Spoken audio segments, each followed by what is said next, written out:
Hi, be bold. Be bold in what you stand for and careful what you fall for. Today is 4th of August 2021. Let us have a quick discussion of all these important topics. Rapid जी के yesterday questions के answers हैं। Bannerghatta national park है कर्नाटका में। खर्ची पूजा celebrate होती है त्रिपुरा में। Lovlina बोरगोहाइन associated है बॉक्सिंग से। वर्ल्ड डे अगेंस्ट ट्रैफिकिंग 2021 का थीम था victims voices lead the way. ISRO और नासा का कोलैबोरेशन है दिस निसर मिशन। 1966 में बनी थी Indian forest services under all India services act 1951।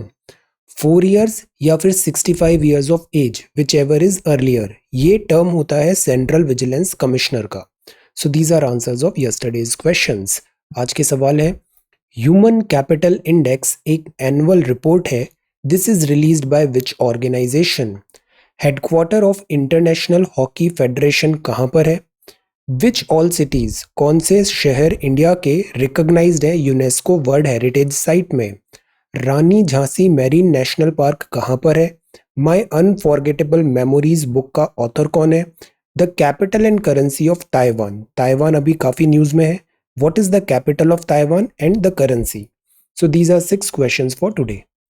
आज की वोकैबुलरी है टो टू टो, मतलब कांटे की टक्कर है। To start, to fight, argue, compete with someone fiercely and directly, toe to toe. In the midst of मतलब it is surrounded by something, it is in the middle of something. Indignant मतलब होता है feeling या showing anger, गुस्सा, annoyance, resentful. Consummate का मतलब होता है किसी चीज को end करना, to end something. Avert that is टालना, divert करना, deter, stop, avoid, obviate. So these are some vocabulary words. If you come across any other important word, write down that word along with its meaning in the comment section down below. आज के topics है, Covid का फिर से threat आ रहा है। Covid are के number rise हो रहे हैं 8 स्टेट्स एंड यूटीज में। गवर्नमेंट ने कॉशन किया है और प्रिपरेशन भी हो रही है। सीबीएसई क्लास 10th के रिजल्ट्स अनाउंस हुए हैं।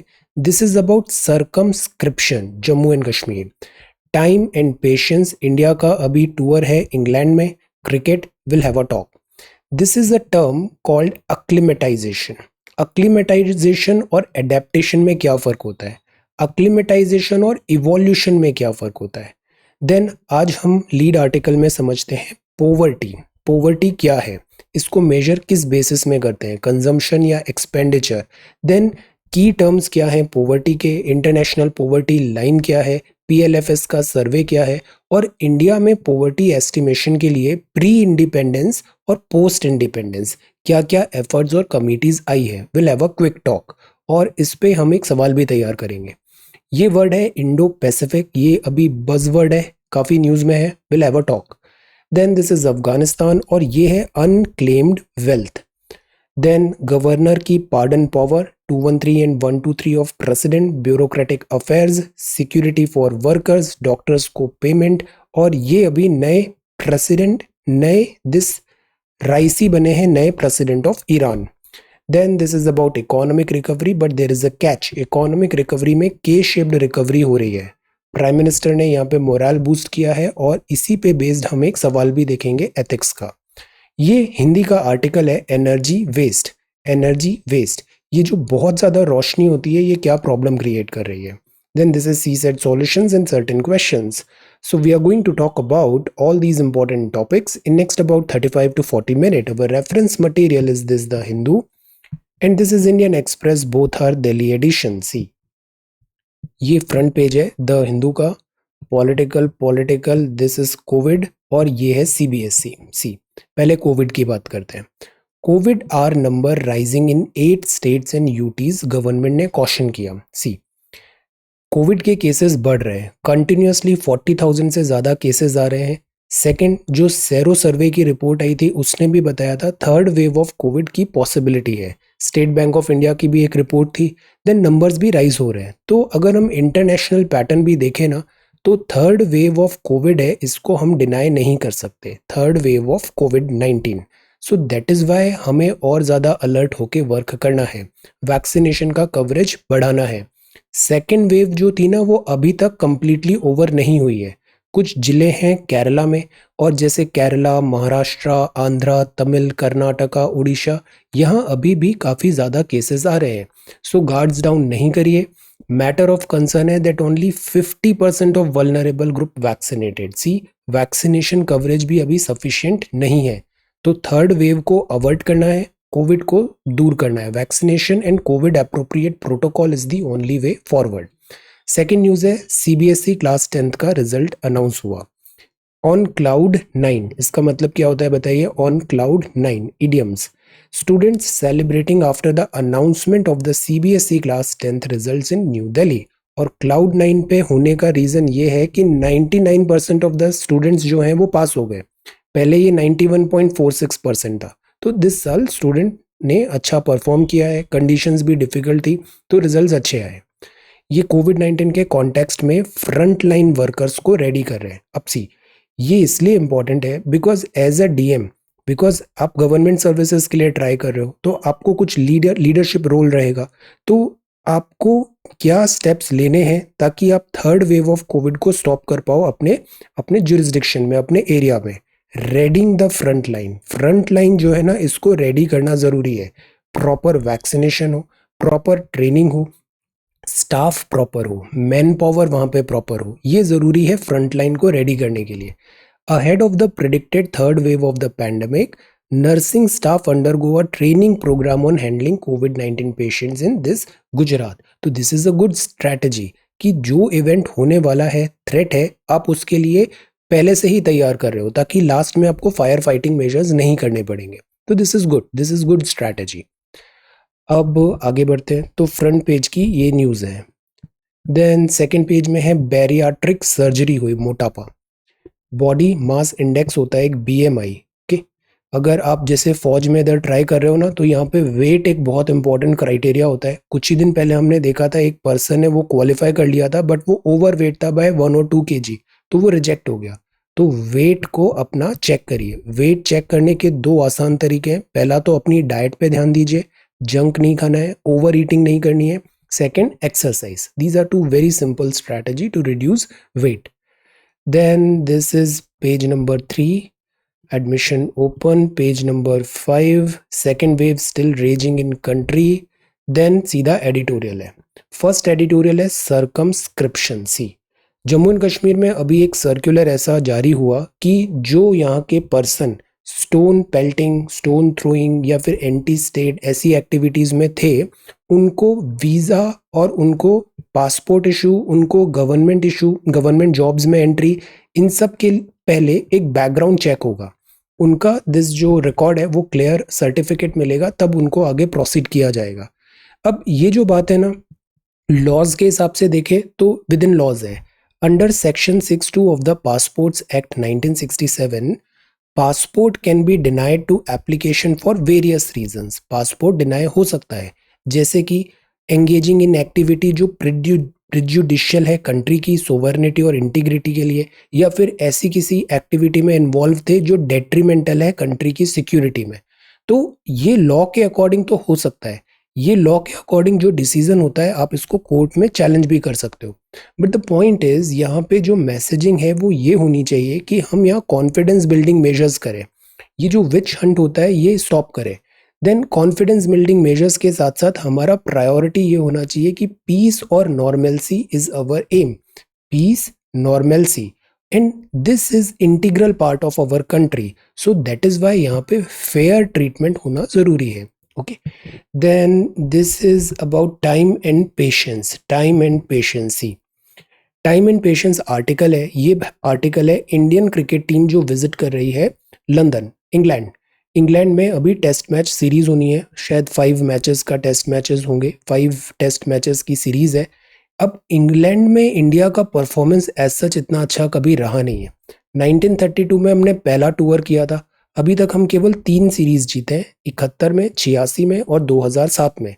सबसे बड़ा रीज़न ये है कि हमारे यहाँ के जो प्लेयर्स होते हैं ना, वो सब कॉन्टिनेंट में तो अच्छा खेलते हैं, बट जब वो जाते हैं न्यूजीलैंड या जाते हैं ऑस्ट्रेलिया या फिर इंग्लैंड जाते हैं, तो यहाँ जो कंडीशंस है ना वो डिफरेंट होती है। एक तो बॉल स्विंग बहुत करती है, जैसे एंडरसन है, स्विंग बहुत अच्छा होता है उसका बॉल, तो कोहली खेल ही नहीं पाता, आउट हो जाता है। तो द पॉइंट इज, इसमें ज़रूरी है कि यहाँ इनको थोड़ा पहले टाइम दिया जाए ताकि वो वहाँ के कंडीशंस क्लाइमेट में एक्लिमेटाइज हो जाए। विम्सिकल स्काईज है, जैसे जो इंग्लैंड है ना, इंग्लैंड का जो क्लाइमेट नहीं है, वहाँ वेदर है बहुत जल्दी, वहाँ पे कभी बारिश होती है, कभी सन आ जाता है, तो इट्स वेरी अनप्रिडिक्टेबल। विम्सिकल है वहाँ का स्काई, सन आता है तो कभी रेन आ जाती है। और जो वहाँ के पिच हैं इंग्लैंड के, वो स्विंग को बहुत फेवर करते हैं, पेस एंड स्विंग को, तो हमारे स्पिनर्स भी उतना अच्छा कर नहीं पाते वहाँ पे। तो इट इज़ वेरी डिफिकल्ट कि इंग्लैंड में इंग्लैंड को हराना। अब यहाँ दो चीज़ हम देखते हैं, पहला वर्ड है एक्लिमेटाइजेशन, दूसरा वर्ड है एडेप्टेशन। एक्लिमेटाइजेशन क्या होता है, जैसे आप अभी इस एग्जाम क्वालिफाई करते हो, आप मसूरी भी जाओगे, मसूरी अब हाइट पे है ना, तो पहाड़ों पे अगर हम जो ग्राउंड पे रह रहे हैं अभी, अगर ये all of a sudden hills में जाते हैं हाई एल्टीट्यूड में, तो इनकी बॉडी को उसके हिसाब से ढलने में थोड़ा टाइम लगता है, बिकॉज वहाँ की कंडीशंस डिफरेंट है। जैसे बहुत सारे टूरिस्ट लद्दाख जाते हैं और वहाँ पे बेहोश हो जाते हैं, या फिर ट्रबल फेस करते हैं, ब्रीदिंग डिफिकल्टी होने लग जाती है, because altitude, this is at a very huge, काफ़ी हाइट है यहाँ पे, और जो कंडीशन है, वेदर क्लाइमेट है, वो डिफिकल्ट है। तो इसलिए बॉडी फिर स्लोली एक्लिमेटाइज करती है। एक्लिमेटाइजेशन का मतलब होता है, इट इज़ अ प्रोसेस जिसमें एक इंडिविजुअल ऑर्गेनिज्म एडजस्ट करता है to change in its environment. अब हम यहाँ सेंट्रल इंडिया में है, साउथ इंडिया में है, यहाँ से अगर आप north India, Jammu and Kashmir, Ladakh जाओगे, एनवायरनमेंट चेंज हुआ, तो बॉडी उसके हिसाब से चेंज होने में थोड़ा टाइम लगता है to maintain performance across a range of environmental condition. अब जो अक्लिमेटाइजेशन है ना, ये शॉर्ट टाइम पीरियड के लिए होता है कि आप जैसे 1 मंथ के लिए गए, बॉडी एडजस्ट हुई, आप वापस ग्राउंड पे आओगे तो बॉडी फिर एडजस्ट हो जाएगी। सो यहाँ बात है, टाइम पीरियड इज शॉर्ट, और जो एडेप्टेशन होता है ना, ये लॉन्गर पीरियड में होता है। अब एक्लेमेटाइजेशन में क्या बॉडी के फीचर्स हो सकते हैं, जैसे heart frequency, hyperventilation, haemoglobin, capillary density, hypoxic ventilatory response, pulmonary hypoxic pressure response, these are parameters, body के पैरामीटर्स हैं जो नॉर्मल फंक्शनिंग के लिए ज़रूरी है। तो ये चेंज होंगे एक्लेमेटाइजेशन में शॉर्ट पीरियड में, और जो एडेप्टेशन होता है ना, इसमें ईयर्स लगते हैं, जनरेशन्स लगते हैं, like 200, 300, 1000 years, like that. Acclimatisation and adaptation, और इवोल्यूशन भी समथिंग लाइक दैट है। अक्लिमेटाइजेशन एक इंडिविजुअल में होता है, जबकि इवोल्यूशन होता है पॉपुलेशन में, जैसे हम डार्विन का थ्योरी पढ़ते हैं, लेमार्क का पढ़ते हैं। So this is with in population, evolution is a bigger term. ये शॉर्ट टाइम स्पैन होता है एक्लिमेटाइजेशन का, इवोल्यूशन के लिए बहुत जनरेशन्स चाहिए, जनरेशन्स आफ्टर जनरेशन्स। इसमें इनहेरिटेबल नहीं होता है एक्लिमेटाइजेशन, इवोल्यूशन में जेनेटिक्स आता है कि आप हो, फिर आपके ऑफ स्प्रिंग्स हैं, तो वो ट्रांसफर हो गए ट्रेड, जेनेटिक्स बेस्ड है। एडेप्टेशन जो होता है, ये हमारी एग्जिस्टिंग कैपेबिलिटी के लिए है, और इवोल्यूशन सर्वाइवल ऑफ स्पीशीज के लिए है। तो this is acclimatisation and evolution, adaptation. तो इनको इंग्लैंड जल्दी इसलिए भेज दिया गया ताकि, जैसे अभी वर्ल्ड टेस्ट सीरीज हुई थी ना न्यूजीलैंड में, कंप्लेन ये हुआ था कि वहां पे हम बहुत जल्दी गए थे कोविड का, फिर वहां पे आइसोलेशन होना पड़ा और तुरंत मैच खेलना पड़ा, इसलिए हार गए। बट अब एक्सक्यूज नहीं होना चाहिए, बिकॉज 1 या 2 महीने मिल गए इन्हें वहां पे खेलने के लिए। Time and patience. अब जो नेक्स्ट है, दिस इज लीड आर्टिकल। इस लीड आर्टिकल में बात है पोवर्टी की। पोवर्टी मतलब गरीबी होती है। पोवर्टी, अगर कोई सबसे बड़ा थ्रेट है, सबसे बड़ा थ्रेट है ह्यूमंस, हमारी स्पीशीज, हमारी कंट्री, तो केवल एक ही चीज है, वो है पोवर्टी। जितने भी क्राइम हैं, जितने भी सिंस हैं, जितनी भी रॉन्ग डूइंग्स हैं, अगर आपका रूट कॉज देखोगे ना, तो रूट कॉज आता है इस पोवर्टी से।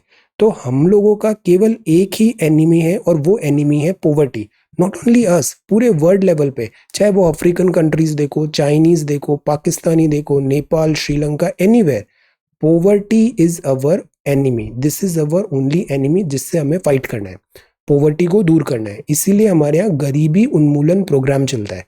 बट द प्रॉब्लम इज, हमारी पॉलिसीज ऐसी होती है कि कमजोर हमेशा कमजोर ही बना रहे, गरीब हमेशा गरीबी बना रहे, हम उसका अपलिफ्टमेंट नहीं कर पाते।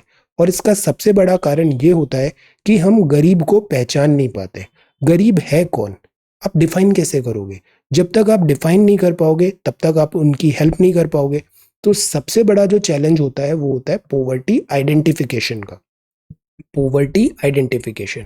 अब अगर बात करें तो आइडेंटिफिकेशन के लिए बहुत सारे सर्वे होते हैं।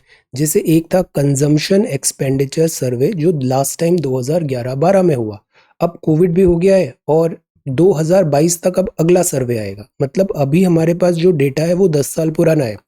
ये जो कंजम्पशन एक्सपेंडिचर सर्वे है ये होता है by national sample survey. This national sample survey तो इसने अभी तक ये कंप्लीट करवाया नहीं है। Okay, ministry of statistics programme implementation के अंदर। तो आखिरी हुआ था 11-12 में और अभी तक दूसरा कंजम्पशन एक्सपेंडिचर हुआ नहीं है, सर्वे हुआ नहीं है। एक सर्वे हुआ इस एम्प्लॉयमेंट का, तो इसमें बताया एम्प्लॉयमेंट के जो डेटा है वो बड़ा है, अनएम्प्लॉयमेंट कम हुआ है। बट कल ही हमने देखा इसमें फाइन डिटेल्स में जाए तो there are some shortcomings. Poverty जो होती है ना, इसका आइडेंटिफिकेशन सबसे ज़्यादा डिफिकल्ट चीज़ है। और एक बार आइडेंटिफिकेशन हो जाए तो आप पॉलिसी डिज़ाइन करोगे और जो आपने बेनिफिट्स देने हैं वो ज़रूरतमंद के पास पहुंचाना एक बहुत बड़ा चैलेंज है ताकि वो एलिविएट हो। जैसे रिजर्वेशन में हमने देखा, रिजर्वेशन में हमें बेनिफिट्स प्रोवाइड करने हैं, we all agree to that. But identify कैसे करें कि किसको ज़रूरत है और किसको ज़रूरत नहीं है। सेम इज़ विद पोवर्टी कि इसको एलिविएट कैसे करें। अब सी, ये कुछ टर्मिनोलॉजीज हैं, ये वोकैबुलरी है वो पोवर्टी की, इसको क्विकली देखते हैं। पहला शब्द तो पोवर्टी क्या होता है। वर्ल्ड बैंक के अकॉर्डिंग पोवर्टी इज प्रोनाउंस्ड डेप्रिविएशन, कमी है। Wellbeing and comprises many dimensions, मतलब वहां पर अभाव है और इसके बहुत सारे डायमेंशंस हैं। जैसे कि लो इनकम है, इनेबिलिटी है, बेसिक गुड्स एंड सर्विसेज जो होते हैं, जैसे हम पहले बोलते थे रोटी कपड़ा मकान, ये बेसिक गुड्स एंड सर्विसेज वहां पर नहीं मिल रही है और सर्वाइवल विद डिग्निटी बहुत ज्यादा डिफिकल्ट हो रहा है। तो दिस इज पोवर्टी। फिर एक पोवर्टी लाइन बनाना पड़ता है। लाइन मतलब इसके नीचे वाले गरीब, इसके ऊपर वाले गरीब नहीं है। और कुछ लोग लाइन में रहेंगे, ये सीजनल गरीब हो सकते हैं, जब चीजें खराब होगी तो पोवर्टी में आ गए, चीजें बेटर हुई तो पोवर्टी के ऊपर आ गए। So this is a kind of line. Conventional approach है, एक मिनिमम एक्सपेंडिचर बता दो, कोई इतना खर्चा कर रहा है मतलब वो गरीब नहीं है, एक basket of goods and services के। तो ऐसे करके हमने बना दी एक पोवर्टी लाइन, एक लाइन ड्रॉ कर दी जिसके नीचे गरीब, जिसके ऊपर नॉन गरीब। फिर आती है पोवर्टी लाइन बास्केट। अब हमने ये देखा कि खर्चा हो रहा है किसी गुड्स एंड सर्विसेज में जिससे हम आइडेंटिफाई कर रहे हैं वो गरीब है या नहीं। अब ये गुड्स एंड सर्विसेज क्या होंगे, तो ये होगी this basket. Basket of goods है, जैसे सीपीआई वगैरह में देखा था ना कुछ बास्केट ऑफ गुड्स, ऐसे ये बास्केट ऑफ गुड्स है जो नेसेसरी हैं बेसिक ह्यूमन नीड्स के लिए। तो उसको हमने दिस पोवर्टी लाइन बास्केट में रख लिया। इस बास्केट के खर्चे के हिसाब से पोवर्टी लाइन बनेगी। फिर पोवर्टी रेशियो आ जाता है, पॉपुलेशन बिलो पोवर्टी लाइन जो है प्रपोर्शन पोवर्टी रेशियो आ जाएगा, that is head count ratio. तो ये तो चार वर्ड्स हमें पता चले, पोवर्टी क्या है, पोवर्टी की लाइन क्या है, पोवर्टी लाइन बास्केट क्या है और पोवर्टी रेशियो क्या है। इंटरनेशनल पोवर्टी लाइन आती है वर्ल्ड बैंक से। इसने ये बोला कि कोई एक्सट्रीमली पुअर है अगर वो 1.90 less than 1.90 international dollars a day खर्चा कर रहा है तो दैट इज पुअर। ऐसे ही एशियन डेवलपमेंट बैंक ने बनाया $1.51। तो ये सब अलग अलग प्रयास हैं एक लाइन बनाने के कि इसके नीचे जो होगा वो गरीब है, ताकि आइडेंटिफाई कर पाए। अब जो आइडेंटिफिकेशन होता भी है ना, तो उसको क्या क्राइटेरिया रखें हम आइडेंटिफाई करने का। एक क्राइटेरिया था कि इनकम हम देखें कि कौन कितना कमाता है, उसके हिसाब से हम पता लगा लेंगे कि वो गरीब है या नहीं है। बट इसमें प्रॉब्लम ये है कि जो कमाता है, इनकम है, ये साल भर फ्लक्चुएट भी होती है, this is not stable. Plus बहुत सारी इनकम होती है वो कई बार हिडन भी होती है। तो डेटा अवेलेबिलिटी एक बहुत बड़ा टास्क है, तो ये एक्यूरेट नहीं हो पाएगा। अगर अपन पोवर्टी पता लगाए कि इनकम कितनी है किसी पर्सन की, तो हम पोवर्टी पता नहीं लगा पाएंगे, करेक्ट नहीं होगा। तो दूसरे तरीके पे आते हैं अपन, वो होता है कंजम्पशन। कंजम्पशन कंजम्पशन में हम ये देखते हैं कि कितना खर्चा कर रहा है, और खर्चा भी जो वो करेगा वो बेसिक चीज़ों पे ही करेगा। तो जो कंजम्पशन का डेटा है वो स्टेबल तो हो गई कि वो खाने में कितना खर्चा कर रहा है, दिस बेसिक एजुकेशन में कितना खर्चा कर रहा है। तो consumption based criteria is more reliable, और इसके अकॉर्डिंग फिर हम पॉवर्टी डिसाइड करेंगे, वेलफेयर स्कीम्स लेंगे और फिर कानून भी बनाएंगे, लॉ एंड कॉन्स्टिट्यूशन, जैसे फूड सिक्योरिटी एक्ट वगैरह भी आए, लॉ एंड कॉन्स्टिट्यूशन। तो सीवियर डेप्रिविएशन हो रहा है बेसिक ह्यूमन नीड्स का। खाना नहीं है, पीने का पानी नहीं है, सैनिटेशन फैसिलिटी नहीं है, हेल्थ पे वो ध्यान नहीं रख पा रहे हैं, शेल्टर नहीं है, एजुकेशन नहीं है, इंफॉर्मेशन नहीं मिल रही है। तो अगर इन सब चीज़ों का अभाव हो रहा है तो वो एब्सोल्यूट पॉवर्टी में है। इसका एक थ्रेशोल्ड है, दैट इज लाइन। और साइक्लिक पॉवर्टी भी होती है, जैसे कई बार गरीब हो गए, फिर अमीर हो गए, फिर गरीब हो गए, दैट इज साइक्लिक पॉवर्टी। अब बात आती है लाइन की। तो पॉवर्टी एस्टिमेशन हम कैसे करें? तो this is not something new. Pre independence से हम इस पे एफर्ट्स डाल रहे हैं। हम ये नाम बार बार देखते हैं, दादा भाई नौरोजी का। इनकी बुक थी poverty and un British rule in India. इस बुक में इन्होंने बड़े अच्छे से बताया कि ब्रिटिशर्स ने हमें सेंचुरीज तक किस तरीके से बेवकूफ बनाया और हमारे सारे पैसे लेके चले गए। Poverty and un British rule in India. Ganga basin को ये यहाँ से सारा पैसा निकालते थे और उसको ले जाते थे थेम्स के बेसिन पे। अभी यूरोप की रिवर्स पड़ी थी ना, तो इस तरीके से इन्होंने सिस्टमेटिकली ड्रेन किया इंडियंस को, और फिर उसके बाद हमें आपस में लड़ा के निकल लिए। तो this is poverty and un British rule in India. ये दादा भाई जी का एफर्ट था। फिर नेशनल प्लानिंग कमेटी आई 1938 में। इसमें भी एफर्ट्स आए कि हम पॉवर्टी कैसे करें, हम वेलफेयर कैसे करें। इसमें सुभाष चंद्र बोस जी वगैरह इन्होंने प्लानिंग कमीशन की फाउंडेशन डालने का बात किया। फिर आया बॉम्बे प्लान। बॉम्बे प्लान 1944 में था। बेसिकली ये इंडस्ट्रियलिस्ट थे बॉम्बे सेक्टर के, रीजन के, मुंबई। और इन्होंने बताया था फाइनेंशियल इकोनॉमिक मॉडल कैसा होगा, गरीबी का क्या प्लेस होगा, थोड़ा कैपिटलिज्म भी है, द बॉम्बे प्लान। ये तीन पहले एफर्ट हुए प्री इंडिपेंडेंस। पोस्ट इंडिपेंडेंस हम क्या करें? तो प्लानिंग कमीशन एक्सपर्ट ग्रुप बना 1962 में। अब गरीबी भी रूरल और अर्बन में डिवाइड करना जरूरी है, ऐसा समझा इन्होंने। क्योंकि रूरल एरिया में महंगाई कम होती है तो वहां कम पैसे में आपका खर्चा चल जाएगा। शहरों में आपकी तनख्वाह अच्छी है बट खर्चे भी ज्यादा है, तो वहां पैरामीटर्स डिफरेंट होने चाहिए, रूरल एंड अर्बन। फिर Dandekar and N Rath committee आई 1971 में। इन्होंने बताया एक्सपेंडिचर बेस्ड क्लासिफिकेशन करो कि कौन किस जगह खर्चा कर रहा है। कुछ लग्जरी गुड्स हैं, like that, expenditure based classification. फिर अलग कमिटी आई 1979 में। इसने बोला न्यूट्रिशनल देखो, मतलब खाने पीने में, न्यूट्रिशन में वो कितना खर्चा कर रहा है। बिकॉज जब भी हमारे पास पैसे कम होते हैं तो हम जो बेसिक चीज़ है उस पर पैसे खर्च करते हैं और जो लग्जरी है उसको एक्सपेंडिचर कट कर देते हैं। हम कभी भी अपने खाने में जो बेसिक फूड है उधर अपन कटौती नहीं करेंगे, अपन जो फैंसी दूसरी चीज़ें हैं वहाँ पे कटौती करेंगे। तो न्यूट्रिशनल एस्पेक्ट होना ज़रूरी है, एक्सपेंडिचर जो हुआ वहाँ पे। और इसमें इन्फ्लेशन को भी आप इंक्लूड करो, बिकॉज महंगाई बढ़ती है तो गरीबी में और आटा गीला, दैट इज इन्फ्लेशन होने के कारण और दिक्कत आ जाती है, चीज़ें महंगी हो जाएंगी। फिर लकड़ वाला कमेटी आई। इसने बोला एक basket of goods and services बनाते हैं और उस पे खर्चे के बेस पे अपन निकालेंगे दिस पॉवर्टी लाइन। फिर तेंदुलकर कमेटी 2009, वेरी इंपॉर्टेंट। इसने भी basket of goods and services बताया, परचेजिंग पावर पैरिटी का कॉन्सेप्ट बताया। कुछ ही दिन पहले I told you about this purchasing power parity, Mac, Big Mac. तो परचेजिंग पावर पैरिटी क्या होता है आप बताओ। जैसे डॉलर है ना, ये यूएसए में अलग रहे, इंडिया में अलग है, एक सेम ही गुड को खरीदने के लिए। तो अगर कंपैरिजन करना है तो वो होता है पीपीपी। जीडीपी भी हम कैलकुलेट करते हैं पीपीपी पे, में नहीं, है ना। तो you tell me the meaning of this purchasing power parity. This is what I wanted to tell you yesterday कि इकोनॉमिक्स में ना ऐसे कुछ शब्द हैं, 200-250 शब्द हैं, उनका मतलब आप समझ जाओ। फिर इसके बाद economics is all about application. Application application मतलब करंट अफेयर्स में उसका एप्लीकेशन क्या हो रहा है। तो डेवलप इकोनॉमिक्स की वोकैबुलरी और फिर अब उसको अप्लाई करो करंट अफेयर्स में। तो ये तेंदुलकर कमेटी आई। तेंदुलकर कमेटी का भी क्रिटिसिज्म हुआ क्योंकि इसमें पर कैपिटा वगैरह काफ़ी कम हो रहा था। फिर रंगराजन कमेटी आई। इसने न्यूट्रिशन, ब्रॉड क्राइटेरिया रखा न्यूट्रिशन का, एक्सपेंडिचर मेथड देखी। तो ये सब हमारे अभी तक के प्रयास रहे हैं पॉवर्टी को आइडेंटिफाई करने के लिए कि गरीबी एक्चुअली में है क्या और हम गरीबी उन्मूलन क्यों नहीं कर पा रहे हैं। 1970 से गरीबी उन्मूलन प्रोग्राम चल रहा है, 50 साल हो गए, अभी भी गरीब गरीब ही बना हुआ है। तो उसका रीज़न क्या है?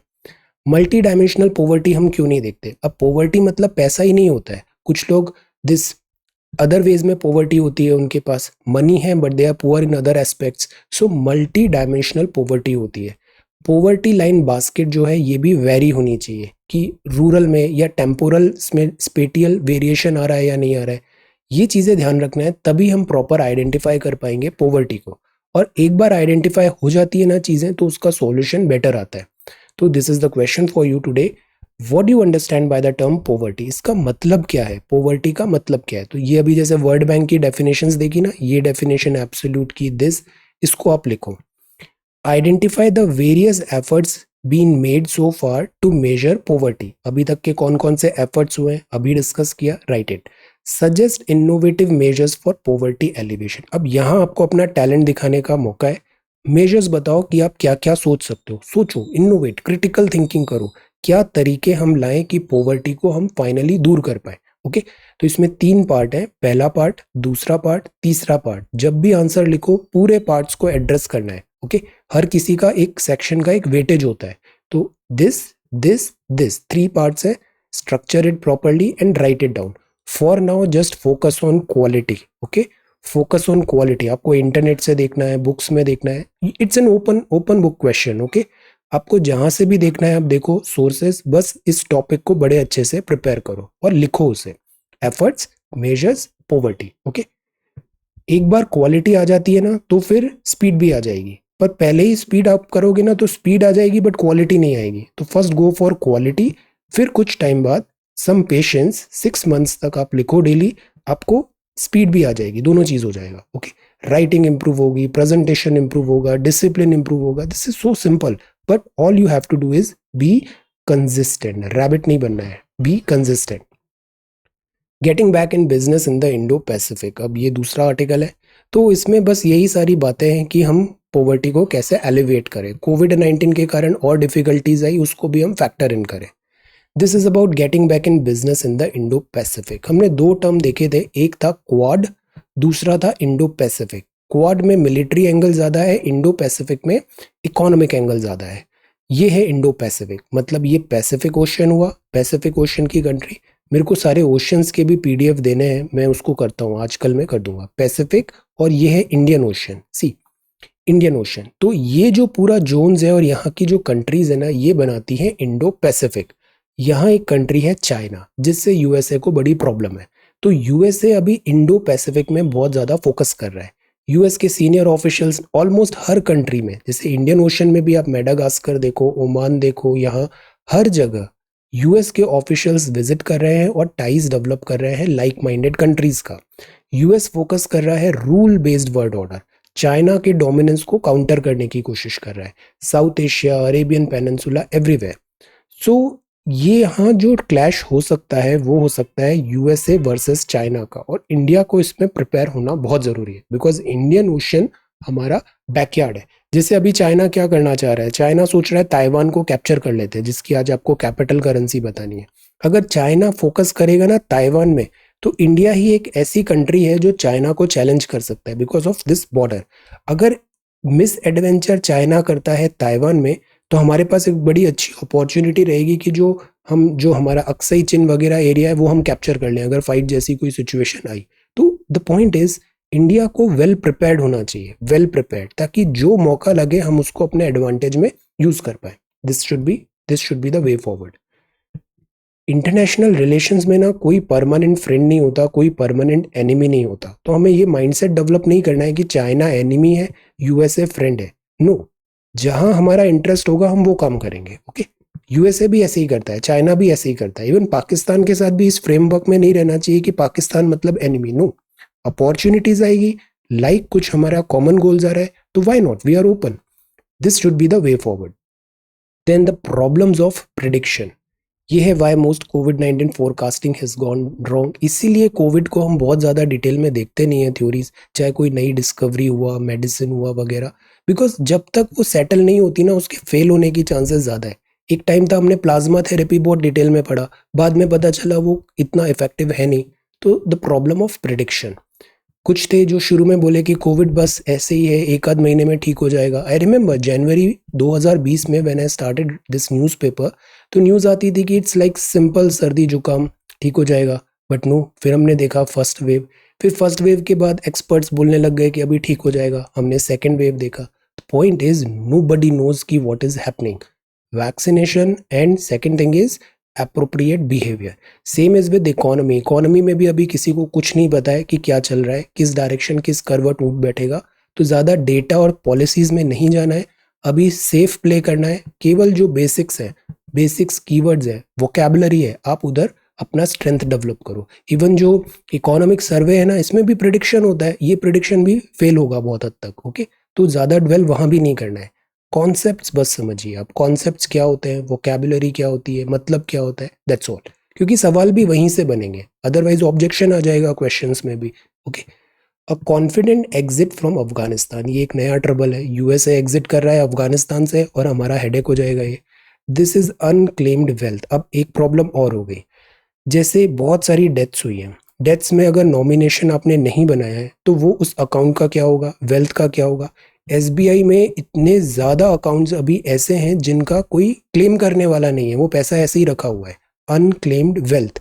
एलआईसी में इतने सारे अकाउंट्स हैं, 80% टोटल मनी हम इंश्योरेंस कंपनी के पास है, अनक्लेम्ड मनी है। So this is the thing, data point, this amount is again rising. तो इसमें भी एक पॉलिसी होना चाहिए कि इसको हम फर्दर कैसे यूज करें 10, 15, 20 ईयर्स बाद इस मनी को, अनक्लेम्ड मनी। कोई बाइफर्केशन का प्लान है नहीं अभी नंबर, क्योंकि डेथ एक्सेस हुई है, जितना रिपोर्ट बताया ना उससे कम से भी कम 10 गुना ज़्यादा लोग मरे हैं कोविड-19 से, ऑलमोस्ट हर स्टेट में। और ये भी हम सेफ नंबर बता रहे हैं, हो सकता है बहुत ज़्यादा भी हो। Government issues instruction for independence day, army chief ने कहा। सी ब्यूरोक्रेटिक अफेयर्स अक्सर क्या होता है, आर्मी आर्मी मतलब फौज और सिविल सर्विसेज, इसमें भी कुछ ऑफिसर्स होते हैं, जैसे फौज के लिए भी मिलिट्री के लिए भी यहाँ पे सिविल सर्विसेज से ही सेलेक्ट होके जाते हैं। प्रॉब्लम इज ग्रूमिंग दोनों डिफरेंट होता है और दोनों में क्लैशेस होता है। सिविल जो है वो अलग तरीके से काम करता है, ब्यूरोक्रेटिक। आर्म्ड फोर्सेस अलग तरीके से काम करती है।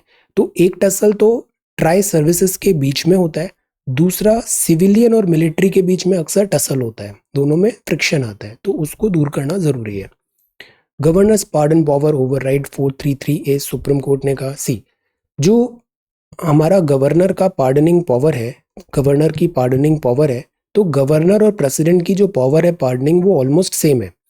एक डिफरेंस है कि जो प्रेसिडेंट है वो दिस डेथ सेंटेंस को भी पार्डन कर सकते हैं, और मिलिट्री वाले जो मैटर है उसमें प्रेसिडेंट डिसीजन ले सकते हैं, गवर्नर के पास वो पावर नहीं है। बट जो लाइफ सेंटेंस है, जो डेथ है, दिस लाइफ का जो दिया है सेंटेंस, जो गवर्नर है ना वो उसको भी कॉम्यूट कर सकते हैं, पार्डन नहीं कर सकते पर कॉम्यूट कर सकते हैं। तो यहाँ ये बात है, अगर उसने पूरा 14 ईयर्स का सेंटेंस प्रिजनर ने नहीं लिया है, तब भी गवर्नर उसको माफी दे सकते हैं। Governors pardon power override 433A, this is the thing, governor की पावर। ओके, ये जो मर्सी है ना, प्रेसिडेंट मर्सी, इनके नाम बताइए, ये 4-5 है ना, पार्डन हुआ, कॉम्यूटेशन हुआ, कॉम्यूट हुआ, ये सब क्या है बताइए। Okay, improve social security for workers, social security की, वर्कर्स की सिक्योरिटी जरूरी है। Security in the sense safety net, insurance होना चाहिए, एंड पॉलिसीज होनी चाहिए, लेबर एक्सप्लॉयटेशन नहीं होना चाहिए। ये एक अनफॉर्चुनेट एक्सीडेंट हुआ। For doctors no work should go unpaid. अब ये भी एक बहुत बड़ी प्रॉब्लम है, हमारा जो ये है मिग है, इसको तो फ्लाइंग कॉफिन बोलने लग गए। देन ये जो हेलीकॉप्टर्स है, कल ही परसों हमने देखा था, रुद्र हुआ, ध्रुव हुआ, ये बड़े पुराने हो गए। इनको Cheetah helicopter is so old, इनको हमें ज़रूरत है कि हम इनको मॉडर्नाइज करें, नए हेलीकॉप्टर्स लाए। बिकॉज मेटल में भी ना फटीग होता है, 30-30 साल पुराने हेलीकॉप्टर है, एरर होना ही है वहाँ पे। तो point is we need to save our soldiers life भी इंपॉर्टेंट होती है। यहाँ पे हम इंफ्रास्ट्रक्चर, नए हेलीकॉप्टर्स लेके आए। Steep decline in cross border firing, see MHA ने बताया। ये नए प्रेसिडेंट हैं ईरान के, इब्राहिम राइसी, इनके बारे में हम काफी दिन से देख रहे थे, जब से ये प्रेसिडेंट इलेक्ट हुए थे। इब्राहिम राइसी, इनको राइट विंगर ज्यादा बोला जाता है this, but let us see post पे बैठ के इनका क्या, प्रेसिडेंटशिप में क्या डिसीजंस होते हैं। हमारे कॉन्टेक्स्ट में हमारे लिए बेस्ट चीज़ क्या हो सकती है, ईरान से हमारा ऐसा कोई टेंशन है नहीं। ईरान ने ऑल दो कुछ प्रोजेक्ट्स हमारे कैंसिल किए चाइना के इन्फ्लुएंस में आके, बट उसका रीज़न भी ये था कि बिकॉज ऑफ यूएस सैंक्शंस हम यहाँ पे ग्रोथ एंड डेवलपमेंट जो प्रोमिस किए थे वो डिलीवर नहीं कर पा रहे थे। तो the real problem is this US sanctions, US ने जो सैंक्शंस लगा रखे हैं ईरान पे, और इसका सॉल्यूशन यही है कि न्यूक्लियर डील हो। यहाँ पे न्यूक्लियर डील होगी तो सैंक्शंस हटेंगे, सैंक्शंस हटेंगे तो हम यहाँ से सस्ता ऑयल भी खरीद सकते हैं, हम यहाँ चाबार पोर्ट को भी डेवलप कर सकते हैं। The main thing is Iran में नॉर्मलसी आना बहुत ज़रूरी है, नॉर्मलसी ईरान में, ये हमारे फेवर में जाएगा अगर ईरान पीसफुल रहेगा तो। सिमिलरली अफगानिस्तान भी अगर पीसफुल रहेगा तो ये हमारे फायदे की बात है, इसीलिए यहाँ पे peaceful Afghan is very much important. Then Israel और ये इंसॉल्वेंसी कोड सी बिना इंटेंट दिस पास हो रहा है पार्लियामेंट से। निफ्टी स्केल किया 16,000 on hopes of faster economic recovery. और ये है judgement roll out flexible fuel. Then कल हम हार गए, अभी विमेन में क्या होता है देखते हैं। This is history. और ये Indian cricketers Olympic focus on Kohli is playing 11, तो दिस इज द हिंदू। अब जो सेंसेक्स का न्यूज़ देखा ना, यहाँ पे क्या हो रहा है कि हमने मिसमैच देखा था। सेंसेक्स में करेक्शन होता है और ये करेक्शन लॉन्ग ओवर ड्यू है। जीडीपी अच्छा कर नहीं रही है तो सेंसेक्स भी पिटना चाहिए था, यहाँ पे बियर आना था। बट यहाँ आ रहा है बुल। बुल मतलब पैसा बहुत आ रहा है यहाँ पे। अब वो पैसा कहाँ से आ रहा है? हॉट मनी से आ रहा है। टैपरिंग होगा, हॉट मनी पुल होगा, ये जो बुल है वो बियर हो जाएगा और सेंसेक्स क्रैश होगा। बट फिलहाल के लिए तो ऑप्टिमिज्म ज्यादा दिख रहा है यहाँ पे। सेंसेक्स और इकोनॉमी दोनों ऑप्टिमिज्म पे चलती है, सेंटिमेंट्स में चलती है। सेंटिमेंट्स अच्छे हैं, इकोनॉमी ऊपर जाएगी, सेंसेक्स ऊपर जाएगा। तो दिस फील गुड फैक्टर लग तो रहा है यहाँ पे। देखते हैं फास्टर इकोनॉमिक रिकवरी। ये मोमेंटम कुछ टाइम तक कंटिन्यू भी रहेगा, बिकॉज कोविड का सेकेंड वेव का जितना डैमेज हम सोच रहे थे उतना हुआ नहीं। फंडामेंटल्स इकोनॉमी के अभी भी स्ट्रांग है, तो रिकवरी होनी चाहिए। अब आगे एक और आर्टिकल लिखा है एक्सप्लेन में, उसमें बताया है कि ये जो रिकवरी है ना, वो वी शेप्ड रिकवरी नहीं हो रही। मतलब सारे सेक्टर्स पिटे, अब सारे सेक्टर्स ऊपर उठने चाहिए, ऐसा नहीं हो रहा है। ये के बन रहा है, के मतलब कुछ सेक्टर तो ऊपर जा रहे हैं और कुछ सेक्टर नीचे जा रहे हैं। Not good. K shaped recovery जो है, इसमें क्या हो रहा है, जो अमीर है, बिग एंड एस्टेब्लिश्ड कंपनीज है, उनका एक्सेप्शनल प्रॉफिट हुआ है। जैसे अभी एप्पल का प्रॉफिट मैं देख रहा था, ऑफ द चार्ट्स है। माइक्रोसॉफ्ट, गूगल, इंडिया में भी tech company, so much of profit. But जो दूसरे एमएसएमईज हैं, दूसरे सेक्टर हैं, वो पिट रहे हैं। तो कुछ जगह एक्सेप्शनल प्रॉफिट है, और जो स्मॉल फर्म्स हैं, इनफॉर्मल इकोनॉमी जो है, अनऑर्गेनाइज सेक्टर है, वो सीवियरली कॉन्ट्रैक्ट हुआ है। तो this goes against our constitution. Constitution में लिखा है आर्टिकल 39B, आर्टिकल 39C। ऑक्सफॉर्म की रिपोर्ट वैसे ही बोलती है इंडिया का track record is very poor. हमारे यहाँ इनइक्वालिटी बहुत ज़्यादा है और ये इनइक्वालिटी बढ़ती जा रही है। और ये जो रिच कंपनीज हैं, successful, these so much of money and power, they are just making this presentation की ये जो डाइवर्सिटी इंडिया में और वर्ल्ड में हो रही है, डाइवर्जेंस हो रहा है हैव्स एंड हैव नॉट्स में, इस बात को हम देख नहीं पा रहे हैं। तो we need to understand K shaped recovery is not good. Although K shaped भी बाद में चल के मर्ज हो जाएगा, but for now this is not good. K shaped recovery is not good. अब प्राइम मिनिस्टर ने हॉकी में हम हारे तो कहा confidence comes when right talent is encourage. No see, talent is encouraged. आप बहुत टैलेंटेड हो, आप में बहुत पोटेंशियल है, बट यू नो इससे कुछ नहीं होगा जब तक आप उस टैलेंट के साथ एनकरेजमेंट नहीं मिलेगा, प्रॉपर डायरेक्शन नहीं मिलेगा, और आप उसमें हार्डवर्क नहीं करोगे ना, तब तक सक्सेस नहीं मिलनी। सिविल सर्विसेज में हर साल थाउजेंड्स एंड थाउजेंड्स बड़े ब्राइट माइंड आते हैं, बहुत इंटेलिजेंट है, एक्सीलेंट ट्रैक रिकॉर्ड रहा है स्कूल कॉलेज जॉब में, बट वो लैक क्या करते हैं? डिसिप्लिन नहीं है उनमें। वो एक दिन पढ़ेंगे, फिर 15 दिन नहीं पढ़ेंगे, फिर जब प्रीलिम्स होगा तो उसके 1 महीने पहले जागेंगे और somehow extraordinary effort करके प्रीलिम्स क्वालिफाई करने की कोशिश करेंगे। क्वालिफाई हो भी जाएगा, बट आपके फाउंडेशंस तो अभी भी वीक है, फाउंडेशन वीक है। फिर वो बॉर्डर में होगा तो वो 1 महीने और वेट करेंगे, रिजल्ट आएगा तब पढ़ेंगे। फिर मेंस के 1 महीने पहले फिर वो स्क्रैम्बल करेंगे कि समहाउ मेंस भी निकाले। तो द पॉइंट इज, इससे जो डिजायर्ड रिजल्ट्स है ना, वो मिलने बहुत मुश्किल हो जाते हैं, मुश्किल हो जाता है। The point is you have to put systematic effort. Talent है आप में, आप वेरी टैलेंटेड हो, हार्डवर्क भी करो, सिस्टमेटिकली डिसिप्लिन्ड वे में एवरीडे पुट सम एफर्ट्स। तो यहाँ हम ये सवाल देखते हैं एथिक्स का। The test of our progress is not whether we add more to the abundance of those who have much. इसको यहाँ से लिंक किया है हमने। एथिक्स भी है और इकोनॉमी भी है, मोमेंटम में कंटिन्यू के शेप्ड रिकवरी। कि हमारी प्रगति की परीक्षा यह नहीं है कि हम उन लोगों की बहुतायत में और अधिक जोड़ते हैं, मतलब rich are getting richer, poorer are getting poorer. It is whether we provide enough for those who have little. हम उसमें इक्विटी, इक्वालिटी ला पा रहे हैं या नहीं ला पा रहे हैं। ये फ्रैंकलिन रूजवेल्ट का कोट है, इसको एलेबोरेट करने की कोशिश करिए। इसमें आप एथिक्स ज्यादा डालिए कि हम सिस्टमेटिकली और डिस्ट्रीब्यूटेड वेल्थ कैसे जनरेट करें. Okay, so this is this second question for today. Ethics में भी ना कुछ सही गलत होता नहीं है, बहुत ज़्यादा थ्योरीज भी नहीं डालनी चाहिए, फिलॉसफी भी नहीं डालनी चाहिए. हमें एथिक्स में जो फिलॉसफीज है उसके एप्लीकेशन पार्ट में ज़्यादा ध्यान देना चाहिए. आप बड़े बड़े कोट्स लिख रहे हो, थिंकर्स लिख रहे हो, बट आप उसके साथ उसको सिंप्लीफाई करके कोई एग्जाम्पल भी लिख रहे हो. एग्जाम्पल्स, एथिक्स में एग्जाम्पल्स बहुत मायने रखते हैं. आप आंसर लिखते हो ना, कोट एग्जाम्पल्स, माइग्रेंट वर्कर का एग्जाम्पल दो, इनइक्वालिटी का एग्जाम्पल दो, इस टाइप के. कोविड अप्रोप्रिएट बिहेवियर कैसे होगा, कोविड को लिंक करो बिकॉज ये अभी राइट नाउ क्राइसिस चल रहा है. ऐसे करके आप एग्जाम्पल्स लिखोगे ना तो एथिक्स में आपको ज़्यादा अच्छे नंबर मिलेंगे बिकॉज वो इंटरेस्टिंग बनेगा. ये समझ में आएगा कि आपने केवल किताबी बातें नहीं लिखी है, उसका आप एप्लीकेशन भी जानते हो. और आपकी साइकोलॉजी वो ज़्यादा अच्छे से बताएगा कि आप किस टाइप के एग्जाम्पल्स लिख रहे हो वहाँ पे. ओके, ये कोविड नंबर है इंडियन एक्सप्रेस में. दिस इज मोमेंटम में कंटिन्यू. प्राइम मिनिस्टर ने ये कहा, confidence comes when right talent is encourage. Okay, hard work हुआ, इंटरेस्ट हुआ, पैशन हुआ, सबका कॉम्बिनेशन होता है ना, तब जाके सक्सेस मिलती है. Then this is about the results are in. Express network में see reading the front line. Then Chhattisgarh में ये वाइल्ड एलिफेंट्स का अटैक होता है, तो ये पैडी फील्ड यहाँ पे ऐसे बैरियर बनाने की कोशिश कर रहे हैं. ये है आईएमएफ का फोरकास्ट. ये फोरकास्ट में भी don't go for numbers, numbers change होते रहते हैं. पॉइंट इज प्रॉब्लम क्या आ रहा है, आरबीआई की पॉलिसी में प्रॉब्लम क्या आ रहा है. आरबीआई के साथ प्रॉब्लम आ रहा है कि एक तरफ तो इन्फ्लेशन बढ़ रहा है. इन्फ्लेशन कम करने का एक ही तरीका है कि पैसे को मार्केट से कम करें, लिक्विडिटी कम करें. बट अगर लिक्विडिटी कम करेंगे तो इकोनॉमिक रिकवरी नहीं हो पाएगी. तो ये कैच 22 सिचुएशन बनी हुई है आरबीआई में. आईएमएफ तो बोल ही रहा है कि जो कोविड है इसका पुअर कंट्रीज, डेवलपिंग कंट्रीज में ज़्यादा इम्पैक्ट पड़ा है. तो this is the thing, IMF forecast.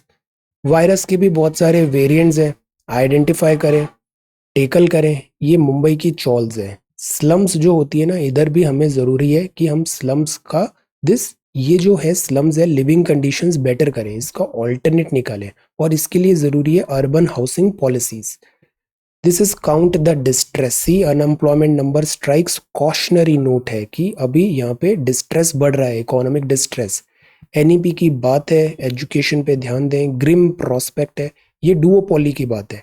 जो आइडिया और वोडाफोन थे दोनों ने मर्ज करके वीआई बनाया, बट अब वो भी कॉम्पीट नहीं कर पा रहा है, तो केवल दो ही प्लेयर रह जाएंगे, जियो और एयरटेल. तो not good.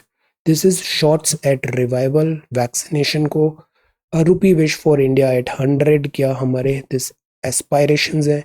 A just energy transition is जरूरी. Trigger happy injustice is not good. We are not a police state. Then PSUs error of judgement, PNB. Hiring rate in June avoid this around 42% रहा. See Birla Kumar Mangalam Birla ji, this इन्होंने बताया Vi stake government को cell कर देते हैं. Amazon interfered with union election. US में 70% vaccination. But C China में फिर से वुहान में लॉकडाउन्स लग रहे हैं. एक नया कोई वेरिएंट यहाँ पे आ रहा है. This is Kohli 90 miles, is very promising. अभी फाइनल के लिए क्वालिफाई कर लिया है. 86 मीटर ही थ्रो किया. देखते हैं, 90 के ऊपर करना पड़ेगा बिकॉज ये जर्मन्स है ना, ये 90 मीटर तक थ्रो कर रहे हैं. Then this is sports. Okay, अब हिंदी में देखते हैं. प्रकाश का प्रदूषण, एक वर्ड अभी न्यूज में चल रहा है, स्काई ग्लो. जो जैसे आपने देखा है जुगनू होते हैं, बर्ड्स होते हैं, ये जो तारे सितारे हैं ना, कॉन्स्टिलेशन, इसकी लाइट से ये अपना माइग्रेशन जो भी करते हैं, नेविगेशन करते हैं, वो उसको रेफरेंस लेते हैं. बट हमने सन मून लाइट हुआ, स्टार लाइट हुआ, रात में ये होती थी, हमने आर्टिफिशियल लाइटिंग कर दिया. तो इससे ये जो बर्ड्स हैं, एनिमल्स हैं, इंसेक्ट्स हैं, ये कंफ्यूज हो जाते हैं. उनको समझ नहीं आता कि ये नेचुरल लाइट है या फिर किसी स्ट्रीट लाइट का पिलर है या फिर समथिंग लाइक दैट. तो इससे क्या हो रहा है, लाइट पॉल्यूशन हो रहा है और ये आईसाइट पे भी इम्पैक्ट करता है. तो this is energy wastage. Sky glow, artificial हम लाइटनिंग कर रहे हैं. स्काई ग्लो जो होता है ना, वो शहरों में दिखता है. आकाश में प्रकाश की एक सर्वव्यापी चादर है, जिससे जो सितारे हैं, चांद है, ये जो क्या होता है, इनकी नेचुरल लाइट अवरुद्ध हो जाती है. रात के समय में रिहायशी इलाकों में आसमान का चमकना, स्ट्रीट लाइट, सुरक्षित फ्लड लाइट है, बाहरी सजावटी रोशनी है, ये बनाती है स्काई ग्लो. ये वर्ड याद रखना है, स्काई ग्लो. इससे क्या होता है, जो रात्रि चर है, नॉक्टर्नल है, उनकी आंखों में जाता है और वो मार्ग से भटक जाते हैं. तो ये स्काई ग्लो है प्रकाश प्रदूषण. तो प्रदूषण के बहुत सारे प्रकार होते हैं, जैसे एक हो गया था लाइट पॉल्यूशन जो अभी देखा, फिर वाटर पॉल्यूशन है, एयर पॉल्यूशन है, नॉइज पॉल्यूशन है. So there are so many formats of this pollution. Glare होता है, ग्लेयर मतलब चकाचौंध. जैसे कुछ लोगों की बड़ी रॉन्ग हैबिट्स है, गाड़ी चलाना नहीं आता, हमेशा अपर बीम में चल रहे हैं, सामने वाला जो आ रहा है वो ग्लेयर आएगा, वो देख नहीं पाएगा. बीम लो करनी चाहिए, लो बीम करनी चाहिए, चकाचौंध. स्काई ग्लो है रिहायशी इलाकों में रात में आसमान का चमकना. देन लाइट ट्रेसपास होता है प्रकाश का उस स्थान पर गिरना जहां इसकी आवश्यकता नहीं है, ट्रेसपासिंग हो रही है. क्लटर का मतलब है स्रोतों का चमकीला, भ्रमित और अत्यधिक समूह. तो ये जो वर्ड्स है ना, कई बार इससे स्ट्रेट फॉरवर्ड क्वेश्चंस आए हैं. एक की what is sky glow, 4 sentences दे दिए, तो you should know this is sky glow. CSAT में बड़ा आसान है, 3 integer X, X plus 2, X plus 4. ये गिवन कंडीशन है, एक्स 11 आ गया, एक्स प्लस 4 थर्ड था 15. ये भी आसान था, नंबर एक्स और वाई ले लीजिए, प्रोडक्ट ये है अपॉन रेशियो ये है, दोनों को करिए तो इससे इक्वेशन बनेगी y square y is equal to 25. X से वैल्यू आ जाएगी एक्स प्लस वाई की, put it here, you will get x is equal to 375. Okay, x is equal to 375, तो x plus y is equal to 400. Tens digit x है, unit x plus 2 है, तो number क्या हो गया, ये हो गया है ना. टेंस है एक्स, तो इसका weightage multiply by 10. X plus 2 unit है, मतलब मल्टीप्लाई बाय 1, तो नंबर क्या हुआ 10x एक्स प्लस 2, बिकॉज ये टेंस था, is equal to this. Solve it, get you will get the value of x और रिक्वायर्ड नंबर फिर 24. ये आज के सवाल है. सॉलिड क्यूब्स हैं, 1 सेंटीमीटर, 6 सेंटीमीटर, 8 सेंटीमीटर का, उसको मेल्ट करके नया क्यूब बनाया. वॉल्यूम इक्वेट रहेगी, दूसरे पैरामीटर्स आएंगे.